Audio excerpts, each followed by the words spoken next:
We were in the Congo, long after sunset, trapped between warring armies. Suddenly gunmen lined the banks of the road. They were searching us for something more precious than diamonds, a metallic ore called coltan. Militia or soldiers or somebody was checking all the passing vehicles to see if people were taking coltan illegally out of the mining area. Coltan, immensely valuable because from coltan comes a metal used in every mobile phone on the planet. This is the story of the hidden cost of the global boom in mobile phones.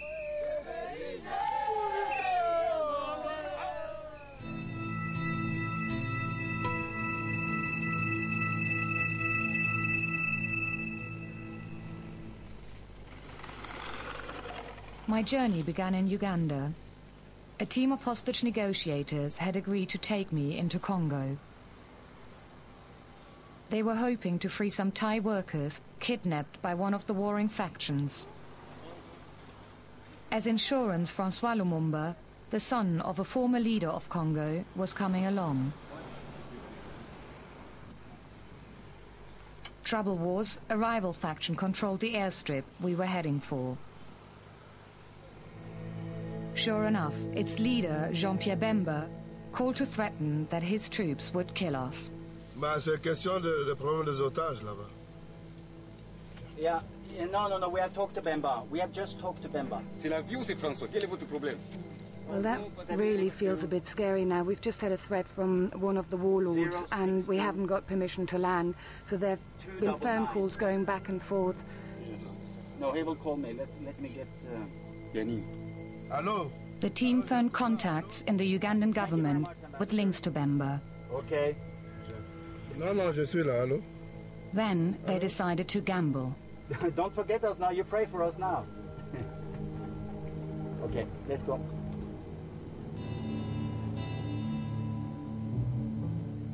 We left Uganda and climbed over Lake Victoria. We were heading for a country that doesn't exist except in atlases. On the ground, the Democratic Republic of Congo is the fragmented fiefdom of half a dozen warlords and their armies. In 3 years, 3 million people have died. Coltan is adding to that toll.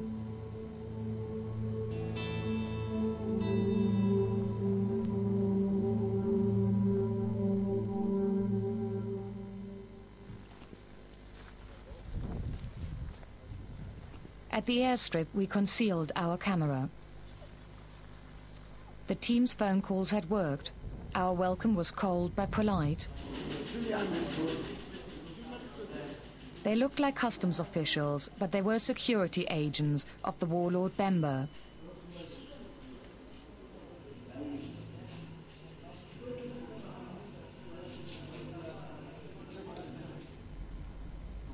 We passed their frontline positions. For our benefit, a temporary ceasefire had been agreed.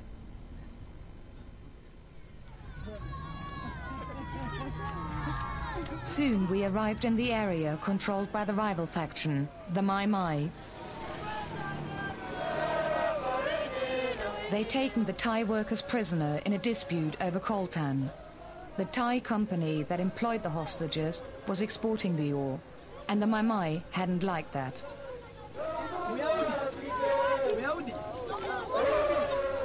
This has been amazing. This is the first time that Francois Lumumba has come to this region, so these people celebrate him as a nationalist and hero.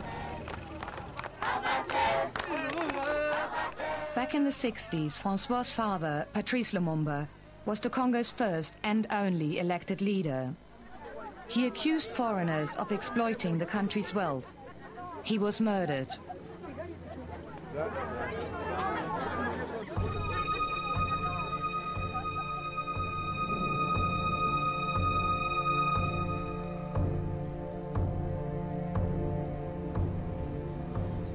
As we drove on, child soldiers began to line our route. With the rocketing demand for mobiles, the Mai Mai have joined the scramble for coltan mines.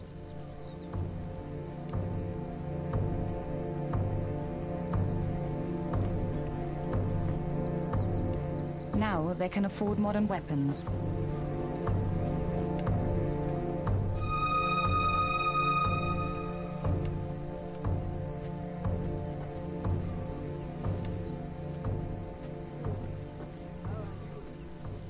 The 18 hostages were lucky to be alive.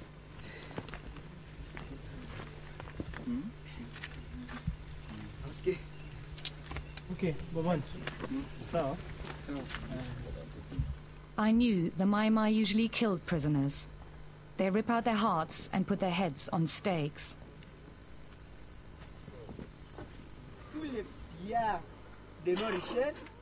The base commander told the hostages to carry back a warning to foreigners. He was saying that they're fed up with all foreigners taking their natural resources and nothing come to the use of Congolese people, so they felt they needed to take the hostages to make this point. François Lumumba sealed the deal to release them.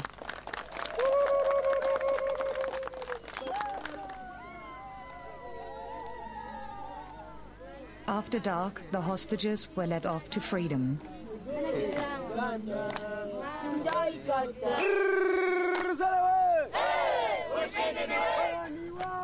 But the sense of victory was short-lived. Soldiers brought news that Bemba's forces were attacking some mines held by the Mai Mai. Well, the atmosphere in the camp is actually pretty tense. The negotiators have left and the hostages have left, and we have decided to stay behind because somebody told us there is a coltan mine somewhere nearby, and we're hoping to be able to go there tomorrow.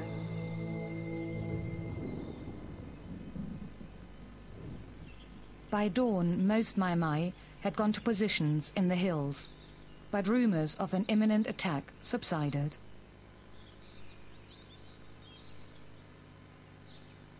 I asked soldiers how often are coltan mines the cause of fighting. They told me to speak to Commander Ndungo. The commander said his men were protecting a network of mines. We could even visit one. Really?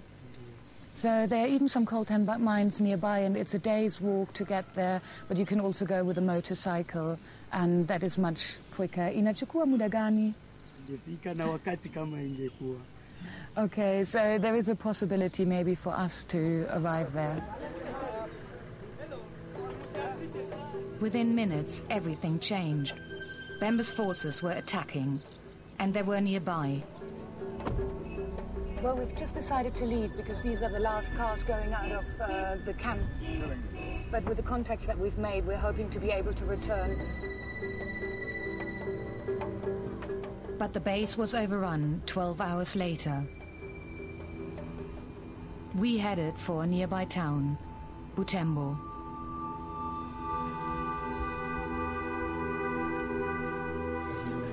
On the edge of town, I had an appointment to keep with a local journalist I'd met in the Mai Mai camp. He asked us not to use his name.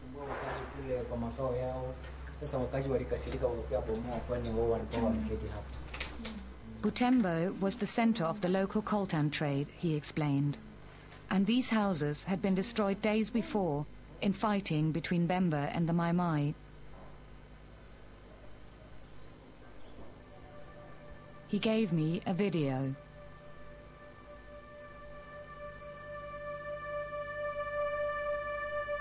He said coltan was Congo's curse.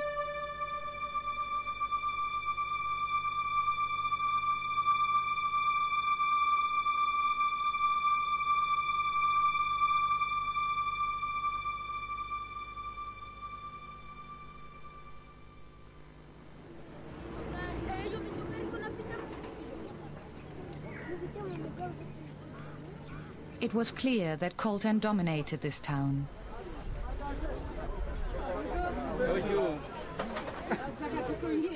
Despite the fighting, hundreds of miners were in from the forests to sell to trading posts.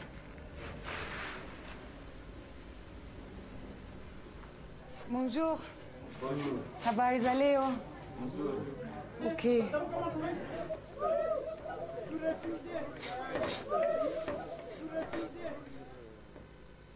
I met Magazin Paluku Kupika, a miner.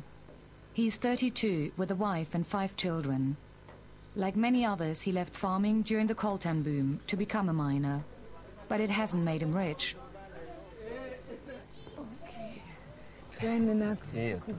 Magazin took me to his home. When it comes to coltan, he said, it's the warlords who make the big money. Their control started at the bottom. Okay, so there is actually a system where he has to buy some sort of identification, and to be a coltan digger, to be allowed to be a coltan digger, you buy a permit that costs $16 US. But to actually be a coltan seller, you have to obtain a permit that costs $300 US, which is obviously a lot of money for local people here.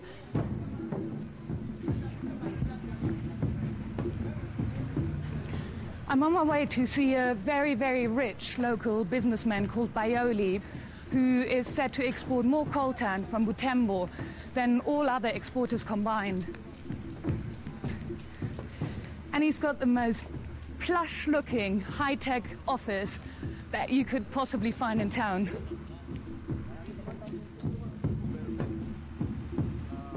Not surprising. He's got a contract to sell coltan to Germany. Bayoli makes a fortune, but the warlords take 10% of his profits. I want the war to end, he told me. The trouble is, I'm forced to help finance it. So,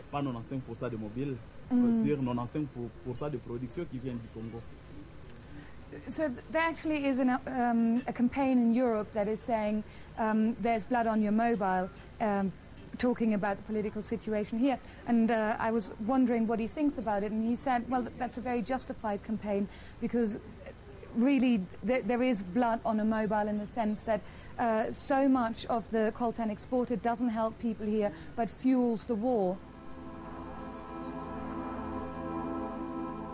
And the global demand for mobiles may have another cost.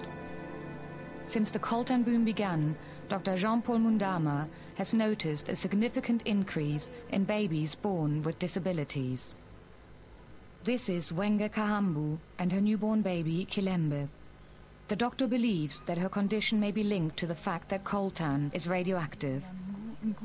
Oh, yeah. Ça c'est de la graisse qu'on lui a mis à la peau pour que oui. La fois aussi une macrocéphalie. The doctor seems to think that there's a connection between the deformities and the fact that her husband is a coltan transporter who stores lots of coltan in the hut, and they use the same vessels in the house for storing their flour, for storing their foodstuff, the same vessels that they also use for coltan, and this has been going on throughout the period that she was heavily pregnant.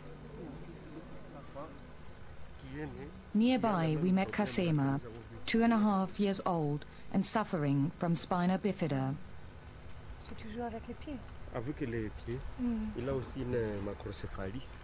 Both Kasema's parents work with coltan. It's known the condition can occur when pregnant mothers are exposed to radioactivity.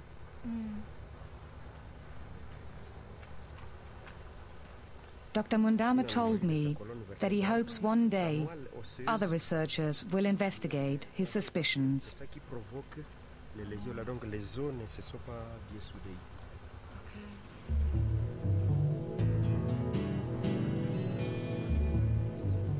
We called the Mai commander by satellite phone. There was a coltan mine near Mangulujipa we could visit. Trying to get a car to go to Mangulujipa has just been so unbelievably difficult. People are so worried about bandits and security along the road. But in the end, we're all feeling quite optimistic now, I think. We shouldn't have been. Asante. Okay, kwaheri. Asante. I think we should get out of here. I've just spoken to Ndungu, the Mai commander from the camp, and he was saying the various Mai are actually fighting each other just 14 kilometers out of Butembo, which is the way we're going. And he was saying we should just clear out, that it's actually looking pretty bad down there.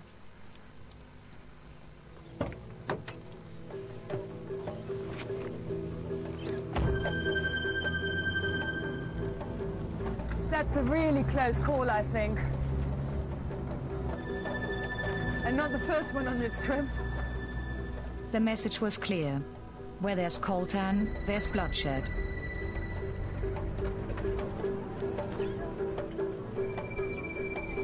Back in Butembo, there'd been a coup within the Ugandan-backed faction controlling the town. Bemba, the warlord, was gone. We were invited to meet the man who'd overthrown him. Asante sana. Bonjour. His bodyguards were nervous.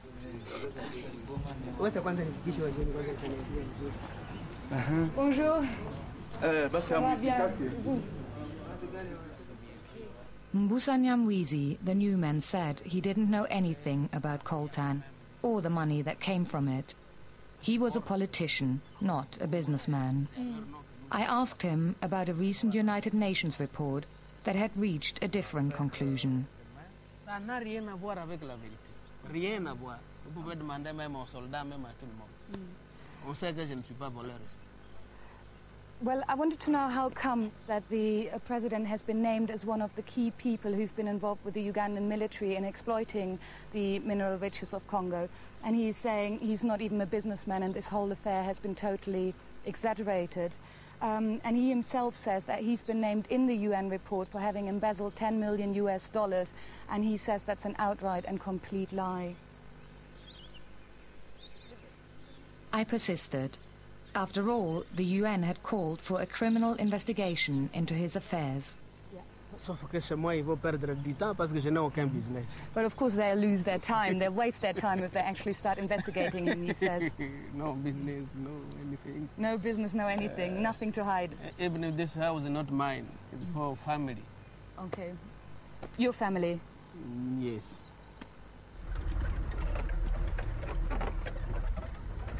We made a final attempt to see a mine. A faction backed by the Rwandan government controlled some mines to the southwest of Butembo.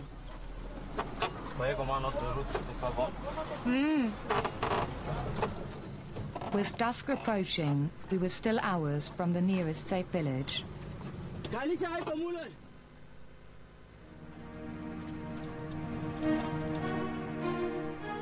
It was about 8 o'clock in the evening. Patrols crisscrossed the landscape. Suddenly, soldiers lined the side of the road. We were waved down. They thought we were coltan traders. Have you paid your tax? They asked.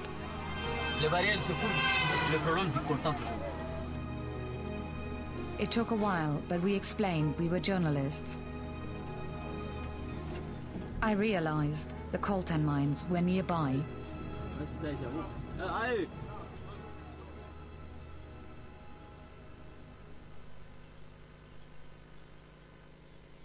The next day, we met some miners who said they'd guide us to their mine. We walked for an hour. So, yeah?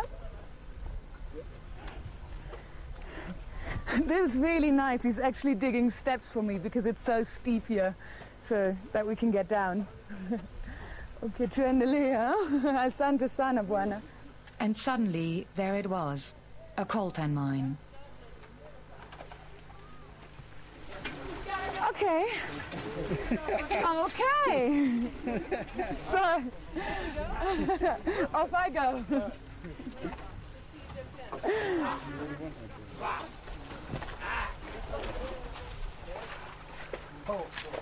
They were digging channels and using water to wash away the topsoil. Below was the coltan. They told me a group of 3 miners earns around $30 a day. but it was dangerous work. Different factions were constantly fighting to control the mine.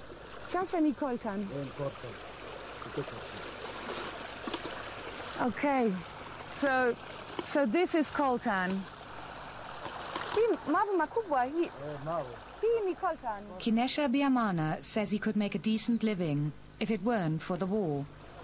So he's saying there's a lot of looting and stealing going on in this area. That basically every time the mine isn't supervised or controlled by soldiers or watchmen, bandits come here and steal whatever they can lay their hands on. And he had his coltan stolen many, many times, but not just his coltan, basically any of his possessions, because the area is just so insecure, because everybody knows that there's money to be made.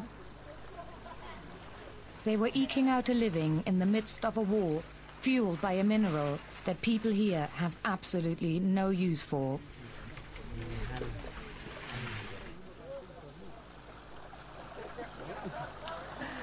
I wanted to know from him if he knows what coltan is actually used for, and he says he's got absolutely no idea. He just knows that people are paying a lot of money for it. Unajua coltan inatengeneza simu. Simu ya mobile. Onyesha. It was time to make for the border with Uganda, preferably before nightfall. Our driver explained the road carried shipments of coltan out of Congo and was a magnet for violence.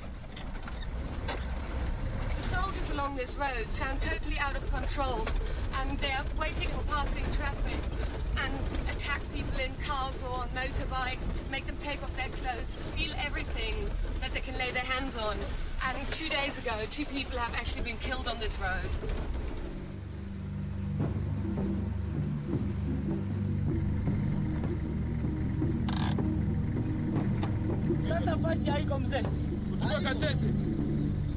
We stopped at a checkpoint manned by soldiers still loyal to the deposed warlord Bemba. When they discovered we had no coltan, the atmosphere relaxed.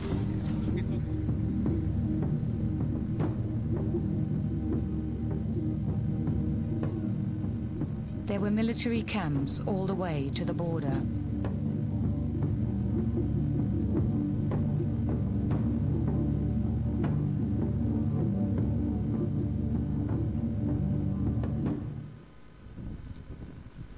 Behind me is the Ugandan-Congolese border crossing. There's absolutely no way that we could be filming this with a normal camera. It's a bit quiet today because there's been some trouble on the road. This is also the single largest exit point of coltan out of Congo. The customs official said lorries full of coltan rolled past day and night. Their commanders and the Ugandan military were making a fortune. So that's unbelievable, even at night when the border is actually officially closed, because they're soldiers or commanders, they can just cross daytime and nighttime as they want. And then I left Congo. My last image, a lorry the customsmen believed was full of coltan. Truly a mineral to die for.